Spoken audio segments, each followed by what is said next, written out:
할렐루야. 오늘은 우리가 함께 나누실 말씀은 출애굽기 3장 1절에서 10절까지의 말씀입니다. 구약성경 출애굽기 3장 1절에서 10절까지의 말씀, 구약성경 84쪽입니다. 출애굽기 3장 1절에서 우리 10절까지의 말씀 찾으실 줄 알고 우리 함께 다 같이 한 목소리로 합독하시겠습니다. 모세가 그의 장인 미디안 제사장 이드로의 양 떼를 치더니 그 떼를 광야 서쪽으로 인도하여 하나님의 산 호렙에 이름에 여호와의 사자가 떨기나무 가운데로부터 나오는 불꽃 안에서 그에게 나타나시니라. 그가 보니 떨기나무에 불이 붙었으나 그 떨기나무가 사라지지 아니하는지라. 이에 모세가 이르되 내가 돌이켜 가서 이 큰 광경을 보리라. 떨기나무가 어찌하여 타지 아니하는고 하니 그때에 여호와께서 그가 보려고 돌이켜 오는 것을 보신지라. 하나님이 떨기나무 가운데에서 그를 불러 이르시되 모세야 모세야 하시매 그가 이르되 내가 여기 있나이다. 하나님이 이르시되 이리로 가까이 오지 말라. 내가 선 곳은 거룩한 땅이니 내 발에서 신을 벗으라. 또 이르시되 나는 내 조상의 하나님이니 아브라함의 하나님, 이삭의 하나님, 야곱의 하나님이라. 모세가 하나님 배웁기를 두려워하여 얼굴을 가리매 여호와께서 이르시되 내가 애굽에 있는 내 백성의 고통을 분명히 보고 그들이 그들의 감독자로 말미암아 부르짖음을 듣고 그 근심을 알고 내가 내려가서 그들을 애굽인의 손에서 건져내고 그들을 그 땅에서 인도하여 아름답고 광대한 땅 젖과 끓이 흐르는 땅 곧 가나안 족속, 헷 족속, 아모리 족속, 브리스 족속, 히위 족속, 여부스 족속의 지방에 데려가려 하노라. 이제 가라. 이스라엘 자손의 부르짖음이 내게 달하고 애굽 사람이 그들을 괴롭히는 학대도 내가 보았으니 이제 내가 너를 바로에게 보내어 너에게 내 백성 이스라엘 자손을 애굽에서 인도하여 내게 하리라. 아멘. 옆에 있는 분들과 인사 나누겠습니다. 반갑습니다. 예, 감사합니다. 오늘도 이렇게 주님 앞에 나오셔서 이 밤에 예배하는 여러분들에게 큰 은혜가 넘쳐날 줄로 믿습니다. 오늘은 출애굽기 3장 1절에서 10절 말씀, 모세가 하나님을 호렙산에서 만나는 그 장면이죠. 우리가 너무나 잘 아는 장면인데 이 본문을 통해서 오늘 제목을 이렇게 잡아봤습니다. 다 같이 한번 읽어볼까요? 시작. 내 모습 이대로 부르시는 하나님, 이란 제목으로 함께 은혜를 나누려고 합니다. 우리가 이제 보통 애굽의 바로에 대해서 여러 가지로 우리가 생각을 하게 되는데요. 사실 이 애굽의 바로가 그러니까 출애굽하기 이전에 그러니까 그 애굽을 다스릴 때 굉장히 곤욕스러운 한 가지 일이 있었습니다. 그것은 뭐냐 하면 애굽의 노예로 있었던 히브리 사람들, 그러니까 이스라엘 백성들이 숫자가 너무너무 많아졌기 때문이었어요. 그러니까 이게 보통 많아진 게 아니에요. 여러분 400년 만에 200만 명 정도의 사람으로 불어났다는 건 엄청난 거거든요. 그러니까 번식력이 정말 대단한 거예요. 그래서 사실은 이스라엘 백성들이 그 430년 동안에 거의 200만 명 정도의 사람이 됐다? 이건 엄청난 부흥의 역사가 일어난 것이죠.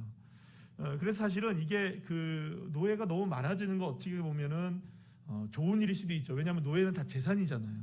그러니까는 재산이 많아지는 것으로 생각한다면 노예가 많아지는 게 좋은 일일 수도 있으나 곰곰이 생각해 보면 그 노예가 많아진다는 것은 그만큼 그들의 세력이 커진다는 이야기잖아요.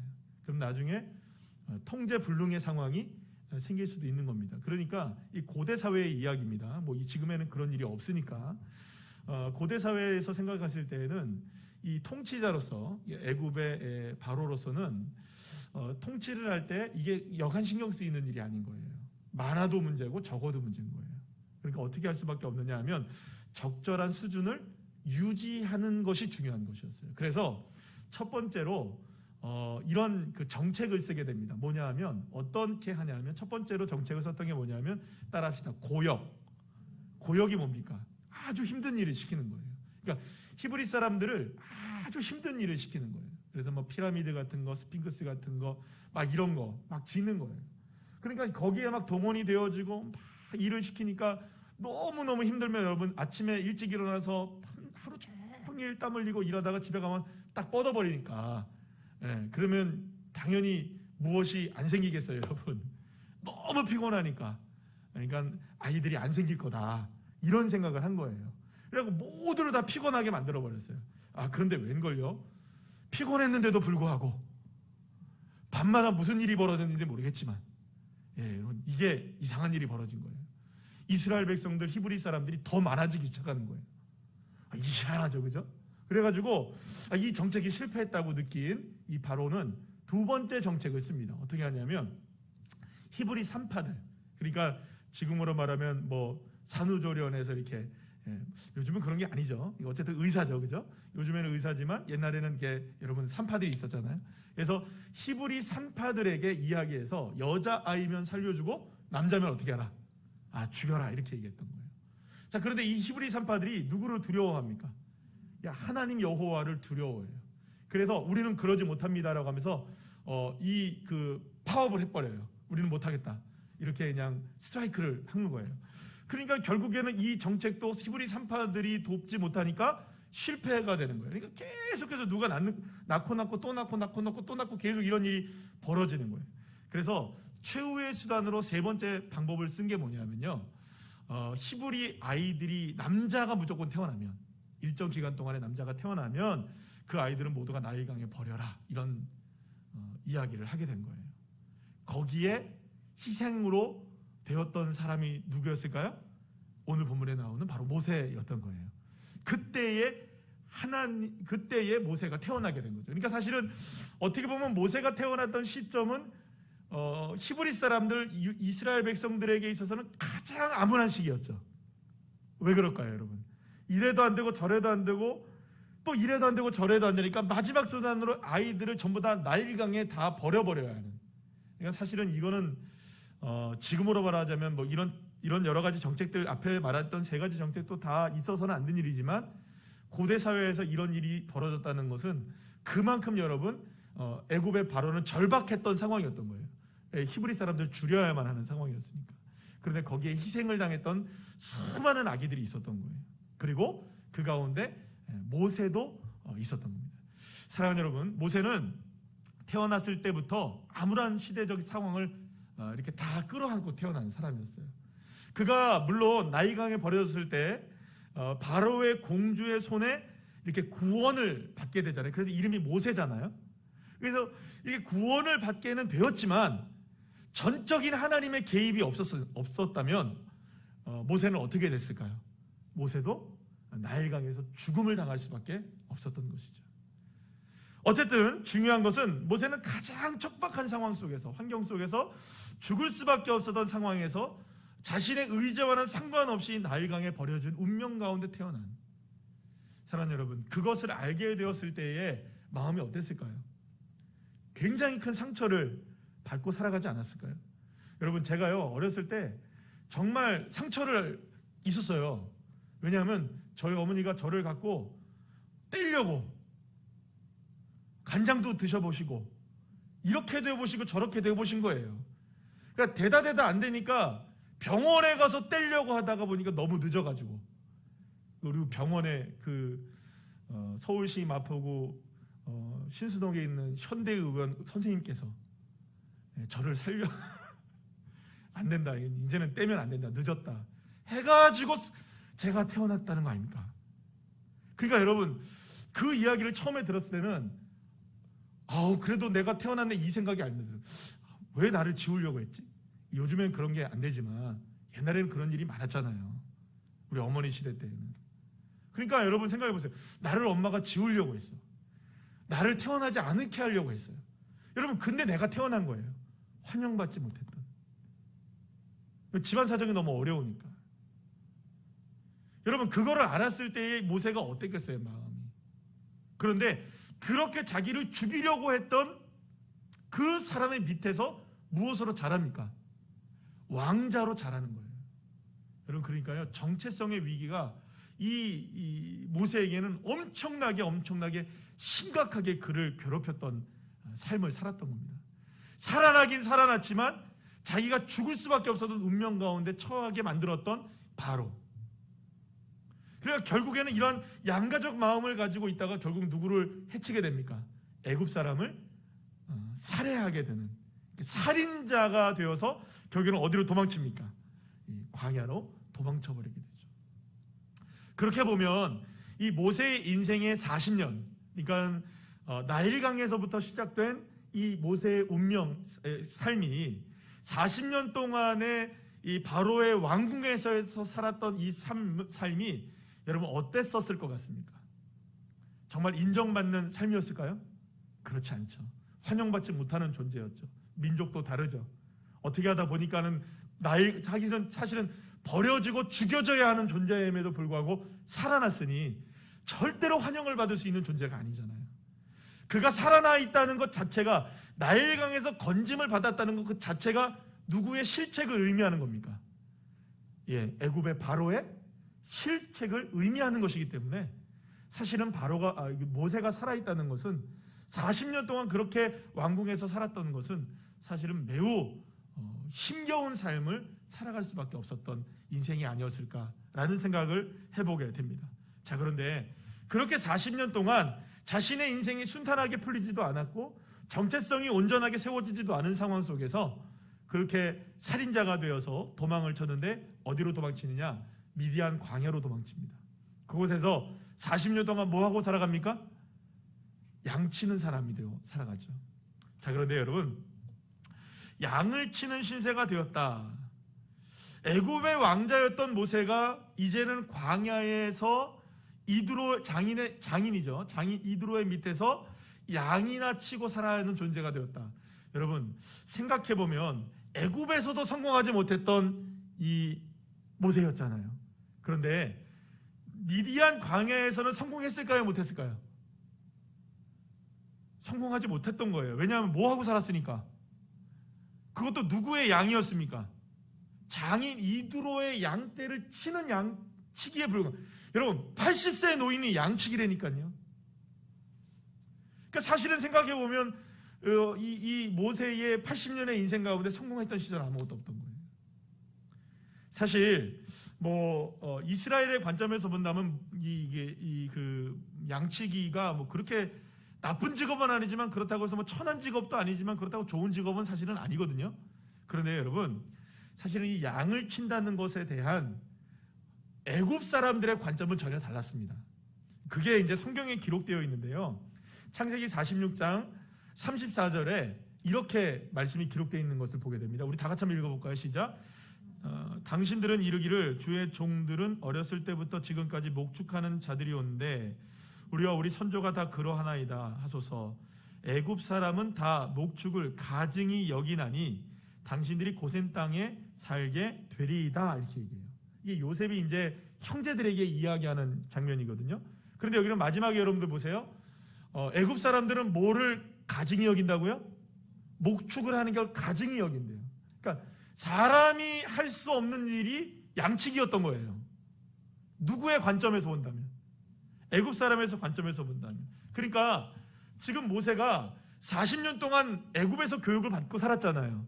그러면 애굽의 왕궁에서 교육을 받고 살았던 모세로서는 양을 친다는 것은 인간이 할 수 있는 일입니까? 없는 일입니까? 할 수 있는 일이 아닌 거예요. 그거를 몇 년 동안 하고 있는 겁니까? 지금 40년 동안 하고 있는 거예요. 자기 양도 아닌 장인의 그 양떼를 말입니다. 애굽의 왕궁에서의 화려하고 풍족했던 모든 삶이 박탈당했던 모세였죠. 그런데 광야에서 살게 되니 가증한 일을 하고 있는 거예요. 사람이 할 수 없는 일을 하고 있는 거예요. 양치기의 삶. 그러니까 모세, 그 사람을 한번 생각해 보시죠. 자신의 것 하나 없는 처량한 신세에서 광야에서 가증한 일을 하며 살아갔던 이 모세, 사실은 이 모세는요, 인생의 성공자였을까요? 실패자였을까요? 정말 실패한 삶의 전형적인 모습의 삶이었던 것이죠. 사실 세상에서 관점에서 본다면 더 나아질 것이 없는, 그래서 인생으로는 그냥 이렇게 그냥 살다가 갈 수밖에 없는 운명, 그런 운명에 놓여져 있다고 해도 과언이 아닐 정도로 정말로 연약하고 부족하고 모자란 인생이 누구였나? 태어날 때부터 버려졌던 인생, 살면서도 정체성을 제대로 갖지 못했고, 왕궁에서 태어났지만 왕자일 수 없었고, 광야에 살았지만 가증한 일을 할 수밖에 없었던 이 모세, 그리고 오늘도 그렇게 처량한 신세로 양을 치며 호렙산을 오고 갔던 이 모세, 아무것도 가진 것이 없었던 사람이었어요. 자기 것이라고는 없었어요. 정말로 부족한 것 투성이. 사실은 그렇게 아무것도 가지지 못하고 마음도 몸도 모든 것들이 다 망가질 대로 망가져 있는 노인, 80세의 노인, 그때 하나님이 누구를 만나주시는 겁니까? 이런 모세를 만나주셨던 겁니다. 자, 그렇다면 이렇게 연약해지고 부족하고 무일푼이었고, 심지어 모세가 나중에 얘기하죠. 자기는 말할 줄 모른다고 얘기해요. 그러니까 말도 잘 못하는 사람이에요. 그러니까 이렇게 여러 가지로 부족한 투성이었던 모세를 왜 하나님이 만나셨을까? 여기서 우리가 알 수 있는 한 가지는 뭐냐면, 하나님은, 따라합시다, 사람의 형편과 상황을 따지지 않으신다. 믿으십니까?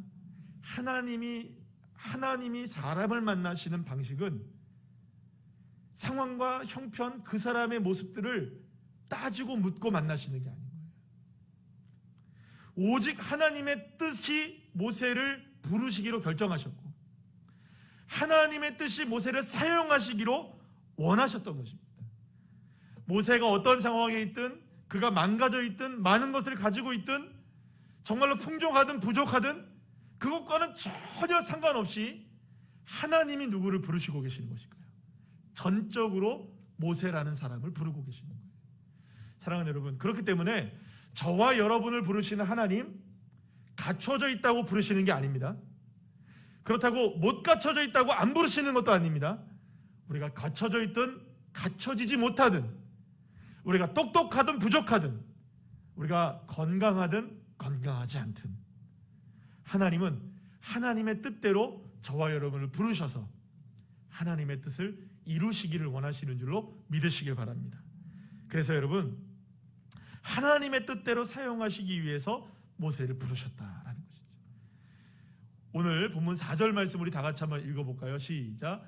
여호와께서 그가 보려고 돌이켜 오는 것을 보신지라 하나님이 떨기나무 가운데서 그를 불러 이르시되 모세야 모세야 하시되 그가 이르되 내가 여기 있나이다.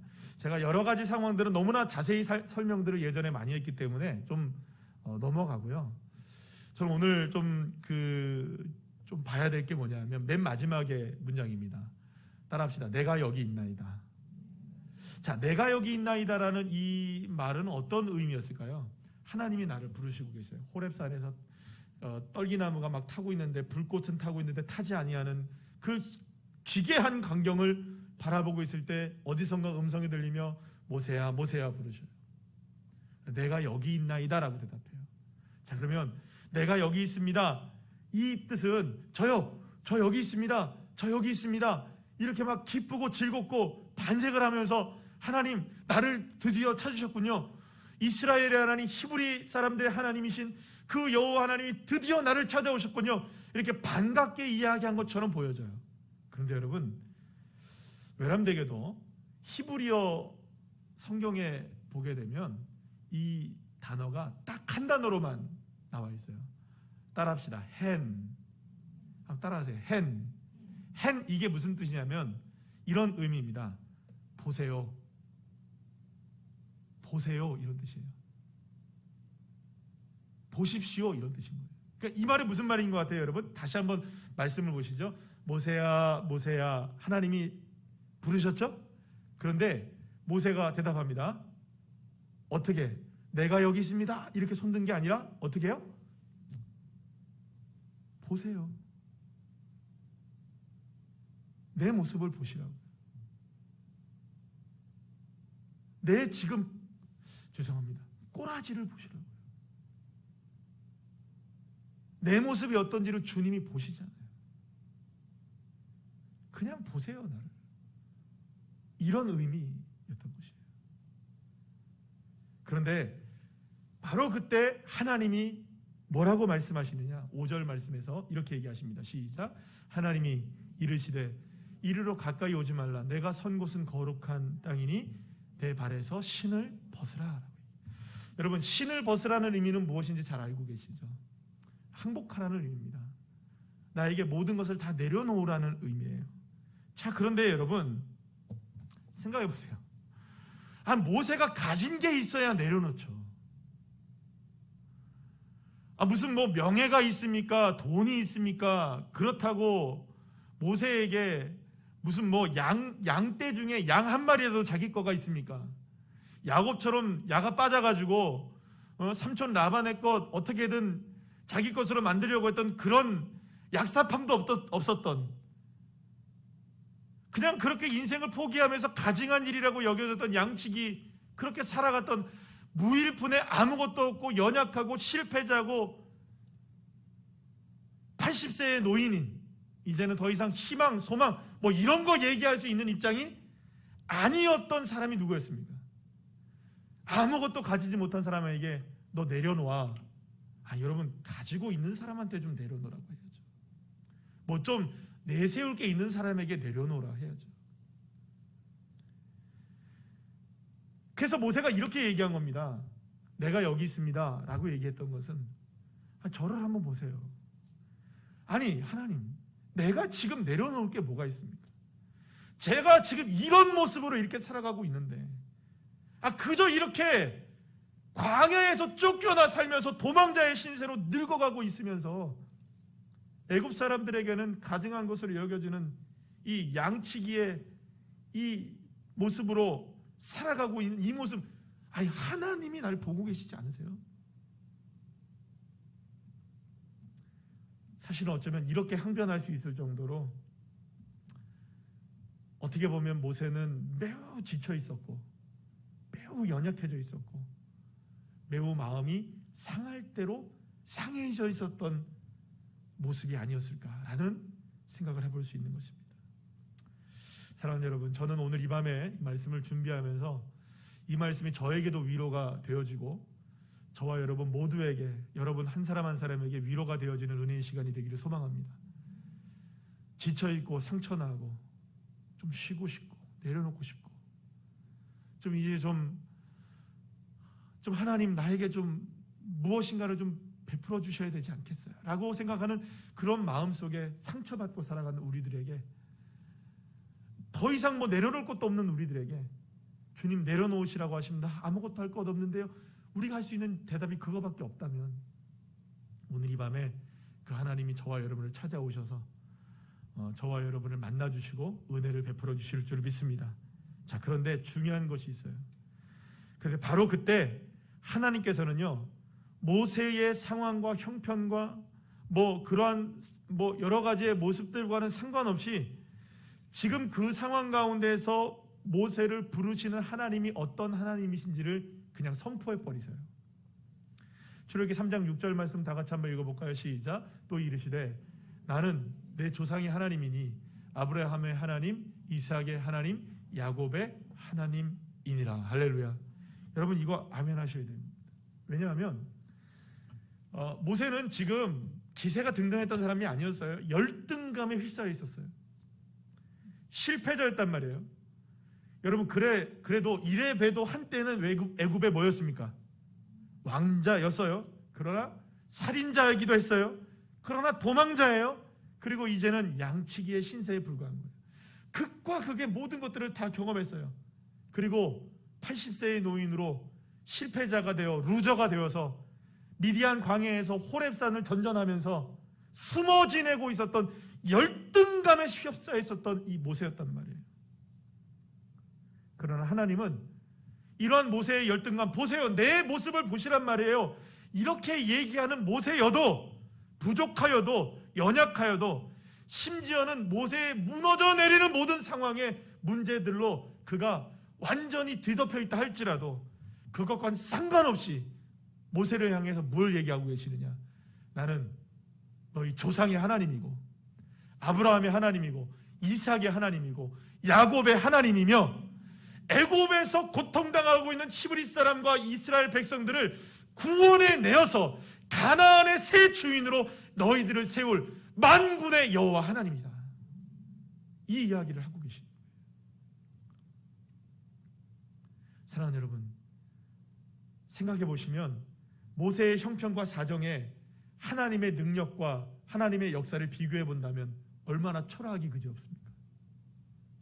그러나 바로 거기에 저와 여러분에게 말할 수 없는 은혜가 있는 줄로 믿으시길 바랍니다.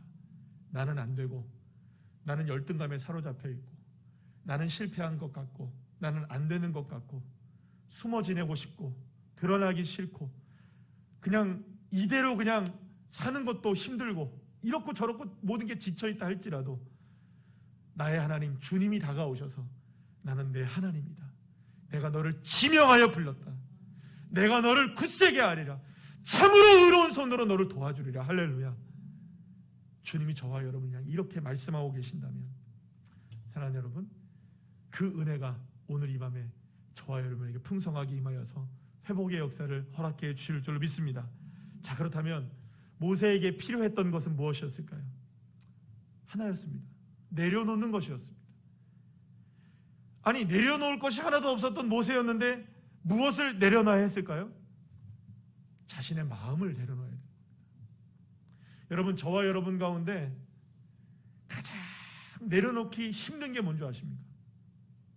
우리의 마음이라고 얘기하면 너무 광범위해지기도 하지만 사실상 저와 여러분이 내려놓기 가장 힘든 것 중에 하나가 이 열등감이에요.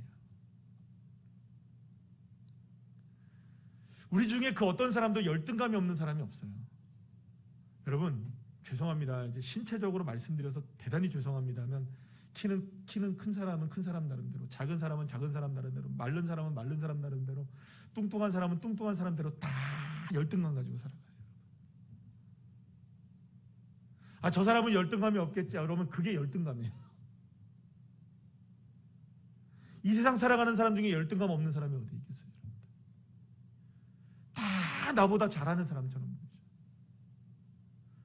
여러분, 다 나보다 잘하는 사람처럼 보인다니까요. 아니, 제가 어제 CTS에서 그걸 보고 나서 좀 얼굴이 까맣게 나왔어요. 그죠? 안 보셨으면 뭐 안 보셔도 됩니다. 얼굴이 까맣게 나왔어요. 근데 다른 분들 걸 이렇게 제가 찾아보니까 얼굴이 다 하얗게 잘 나왔더라고요. 아, 내가 얼굴이 정말 까만가? 봤더니 그렇게 또 까만 건가 안 까만 건가 잘 모르겠어요. 내가 까만가? 여러분, 만약에 그렇게 생각해 봅시다. 남들에게 누구에게 비교해서. 그리고 또 이렇게 들어보니까 정말 잘하시는 분들이 계시더라고요. 자연스럽게. 네. 아, 저분들은 어떻게 저렇게 잘하지? 아, 말씀을 들어도 똑같아요. 여러분, 설교를 들어도 똑같아요. 얼마나 말씀을 조리 있게 쏙쏙 들어오게 잘하는지 모르겠어요. 지난번에 그거를 사전 녹화를 하러 이제 CTS에서 가서 그걸 하는데 PD님이 저한테 뭐라 그러냐면, 연습을 하는데 목사님 바쁘세요? 그러더라고요. 왜요? 그러더니 빨리 안 하셔도 돼요. 그래요. 말이 빠르다는 거예요. 빨라요 제가? 그랬더니 예, 천천히 하셔도 돼요. 그냥 천천히 한 게 그 정도예요. 그래도 빠르대요. 제가 그랬어요. 서울 사람이라 빠르다고. 여러분, 어떤 분들은 정말 그래요. 어떻게 저렇게 하시지? 어떻게 저렇게 하시지? 사랑하는 여러분, 잘하는 사람은 잘하는 사람대로, 못하는 사람은 못하는 사람대로, 중간하는 사람은 중간하는 사람대로, 모든 사람들이 다 열등감 가지고 살아가요. 그런데 여러분, 그 열등감을 내려놓기가 정말 하늘의 별 따기처럼 어렵다는 거 아시죠? 그런데 오늘 주님이 모세를 찾아오셔서 호렙산에서 말씀을 하시는 거예요. 가시나무가 타고 있음에도 불구하고, 불꽃이 있음에도 불구하고 타지 않은 그 놀라운 광경의 주인공이신 하나님이 범접할 수 없는 모세라는 그 인생이 그저 그걸 쳐다볼 수가 없어서 고개를 숙일 수밖에 없고, 뒤로 돌아설 수밖에 없고, 가릴 수밖에 없는, 얼굴을 가릴 수밖에 없는 그 상황 속에서 모세가 내려놔야 되는 게 뭐냐? 아, 저분 앞에는 내가 열등감을 가질 필요가 없겠구나. 그런 능력 앞에 내가 무엇인가를 내 힘과 내 능력으로 무엇인가를 할 수 있다? 그거는 어불성설이구나. 그분이 나를 부르셨다면 나의 열등감도 내려놓을 수 있고, 하나님 나 이것도 안 되는데요, 저것도 안 되는데요, 내가 한다. 내가 한다. 내가 한다. 누가 하십니까? 하나님이 하십니다. 사랑하는 여러분, 우리에게 필요한 것은 이 열등감들을 내려놓는 것입니다. 낮은 자존감들, 실패한 삶, 무너져 내린 모든 삶들을 다 주님 앞에 내려놓는 겁니다. 나는 너의 하나님이다. 말씀하시는 그 하나님 앞에 내가 모든 것을 온전하게 내려놓고 맡길 때, 하나님은 철저하게 실패했던 모세였지만 그의 삶에 다가오셔서 하나님은 모세를 통하여 하나님의 일을 시작하셨고 하나님의 영광을 드러내셨던 겁니다. 그렇다면 여러분, 어쩌면 이런 생각을 해보게 됩니다. 모세가 만약 이러한 열등감에 사로잡힌 인생이 아니었다면, 정말로 성공자로 인생으로 정말 잘 나가는 인생이었다면 하나님이 그를 사용하셨을까요? 물론 하나님이 그를 다른 방법으로 사용하실 수는 있으셨겠죠. 그러나 하나님이 정말로 위대하고 놀라운 일을 사용하시려면 저와 여러분같이 늘 언제나 열등감에 사로잡혀 살아가고 늘 부족하고 제대로 성공하지도 못하고 연약하고 안되고 깨어지고 넘어지고 상처투성이인 우리들 같은 사람들에게 주님이 다가오셔서 모세야 모세야 부른 것처럼 얘야 얘야 부르실 때, 주님 보세요, 나 이것밖에 못 살고 있어요. 그러니까 너 내려놓으면 돼. 하나님, 나의 손에 잡히는 이런 것들이 없어요. 난 이런 것들 때문에 부족해요. 나 이런 것들 때문에 연약해요. 이것들이 안 되고 있어요. 저런 것들이 안 되고 있어요. 그러니 내 신을 내려놔. 하나님, 난 이것이 원해져요. 그러니까 그것을 내려놔. 나는 너의 하나님이야. 내가 너를 이끌어갈 거야. 내가 너를 통하여서 이 모든 세상의 신들과 모든 세상의 나라들과 민족들과 모든 사람들에게 여호와 하나님이 이스라엘의 하나님이신 것을 알게 할 거야. 사랑하는 여러분, 고린도후서 12장 10절에서 사도 바울은 이렇게 고백을 하죠. 시작. 그러므로 내가 그리스도를 위하여 약한 것들과 능욕과 궁핍과 박해와 곤고를 기뻐하노니 이는 내가 약한 그때의 강함이라. 사랑하는 여러분, 생각해 보세요. 누가 모욕을 받고 궁핍해지고 핍박을 받고 어려운 처지에 있는 것을 자랑할 수 있겠습니까?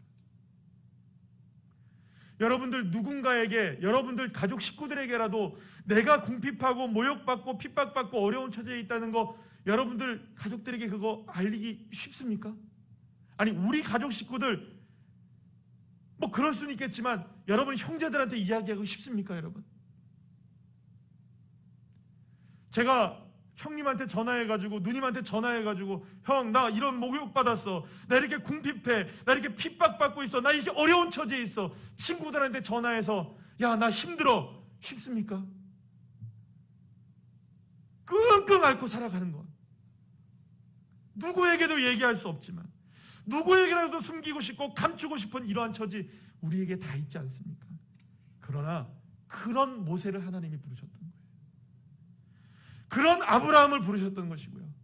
그렇게 살던 바울을 부르셨고 밤이 새도록 수고하여 그물을 내렸지만 잡은 것이 하나도 없었던 베테랑 어부였던 실패자 베드로를 주님이 부르셨고요. 사랑하는 여러분, 오늘 이 시간 저와 여러분의 삶 역시 부족하고 연약하지만, 그래서 숨기고 싶은 것들이 한두 가지가 아니고 드러나기 싫은 것들이 한두 가지가 아니지만 그렇게 열등감에 사로잡혀 있고 실패의 아픔으로 우리는 두려워하고 힘겨워하지만, 그래서 나 같은 사람이 또 있을까? 나 같은 인생 살아가는 사람이 또 있을까?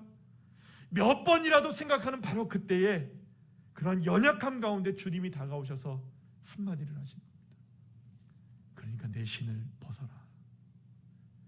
내가 가진 열등감과 부족함까지 다 내려놓고 나아갈 때, 그때야 비로소 주님의 강하심이 우리를 인도하셔서 하나님의 영광을 드러내시고 나 같은 사람도 사용하셔서 하나님의 역사하심을 이루시고 헤마시는 능력을 허락해 주실 줄 믿습니다.